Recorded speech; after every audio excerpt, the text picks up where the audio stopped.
रुक करते हैं पश्चिम बंगाल का, जहां मतदान के बाद हिंसा की खबरें बढ़ गई हैं। शनिवार को नादिया में एक बीजेपी कार्यकर्ता की गोली मारकर हत्या कर दी गई। मारे गए कार्यकर्ता की पहचान हफीजुल शेख के रूप में हुई, जो हाल ही में बीजेपी में शामिल हुए थे। पुलिस सूत्रों ने बताया कि शनिवार शाम हफीजुल शेख की चाय की दुकान पर गोली मारकर हत्या कर दी गई। उसके सर पर गोली मारी गई। पुलिस ने बताया कि आरोपी और पीड़ित दोनों का आपराधिक रिकॉर्ड है।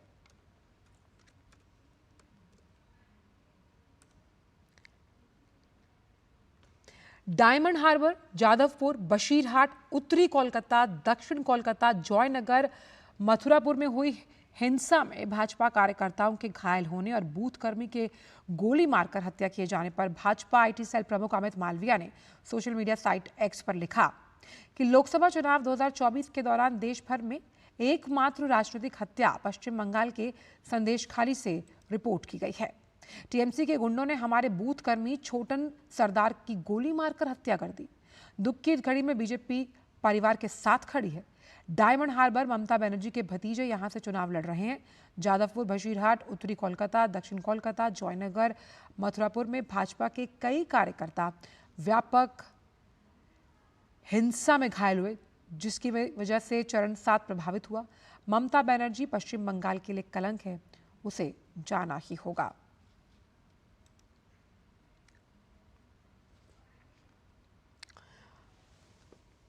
और इसी बड़ी खबर पर कोलकाता से फोन लाइन पर जुड़ रहे हैं हमारे संवाददाता प्रसन्नजीत बख्शी। प्रसन्नजीत, कितनी खिसियाहट है ममता की सरकार में कि अभी तो एग्जिट पोल के नतीजे आए हैं, जो कि एग्जैक्ट पोल नहीं है, और उससे पहले ही जो घटनाएं खासतौर पर हिंसा से जुड़ी हुई सामने आए हैं, वो निष्पक्षता तो जो है इलेक्शन कमीशन की वो तो रहेगी, लेकिन उनके राज्य प्रशासन पर सवाल उठाते हुए। जी आंचल, बात यह है कि जैसे जैसे ये 7 दफे के चुनाव में हम उत्तर से दक्षिण की तरफ आने लगे, तो धीरे धीरे तृणमूल कांग्रेस की जो जैसे कहते हैं कि उनका असली चेहरा बाहर निकाल के आने लगे हैं। और ये जो कल की 9 क्षेत्र पे मतदान किया गया, ये पिछले बार तृणमूल कांग्रेस की साथ उन्होंने 9 की 9 जगह पे तृणमूल कांग्रेस का सांसद बने थे। लेकिन उसी बात को बरकरार रखने के लिए जिस तरह की हिंसा की काम किए हैं कल तृणमूल कांग्रेस के लोगों ने, खास कर से इस बार के चुनाव में हमें देखने को मिला कि बीजेपी या बाकी जो मेन अपोजिशन है, मतलब भारतीय जनता पार्टी की जो उम्मीदवार है, चुनाव के दिन उनकी जो मूवमेंट है, उस मूवमेंट के सामने महिलाओं को बैठाकर उनकी मूवमेंट को रोकने की, उनके ऊपर हाथापाई करने की, उनकी गाड़ी का शीशा तोड़ने की एक नया, इसका पीछे हो सकता है कि कोई कारण है, इसका पीछे हो सकता है कि उनकी कोई स्ट्रेटेजी है, लेकिन वो स्ट्रेटेजी क्या है, ये वायलेंस की हमें अभी तक समझ में नहीं आया।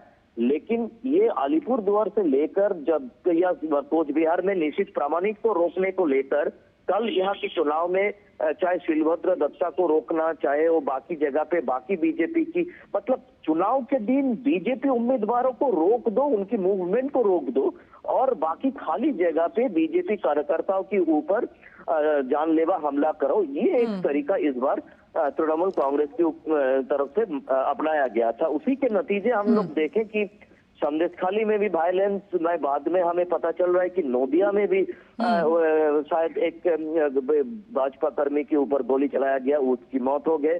तो अगर ये शुरुआत है आंचल, तो 4 तारीख के बाद जैसे हमने 2021 में देखे थे, वो अगर मतलब रिपीट हो जाए तो क्या पश्चिम बंगाल में टीएमसी के अलावा कोई पार्टी काम ना करे? क्योंकि जिस तरह से जो आईएसएफ पार्टी जिसकी स्थापना 2021 में हुई है, उन पर भी आरोप लगाया गया कि भाई ये हमसे लड़ रहे हैं। हालांकि आईएसएफ ने इस आरोप का खंडन किया है।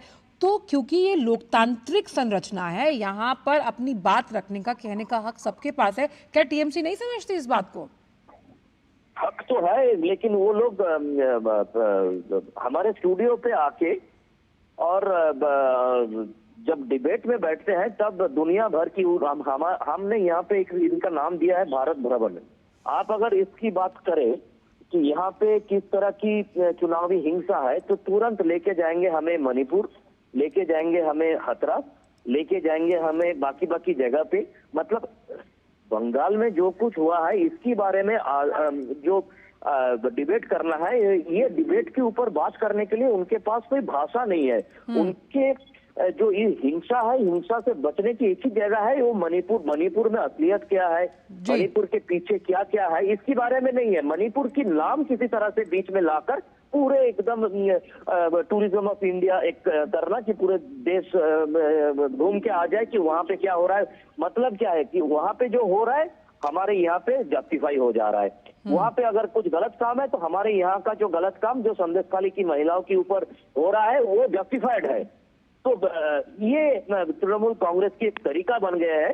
लेकिन इस बार की जो पोल, तो अभी तो एग्जिट पोल के नतीजे सामने आए हैं और जब निर्णायक दिन होगा तब ममता सरकार क्या करेगी, ये बहुत अहम सवाल है, क्योंकि प्रधानमंत्री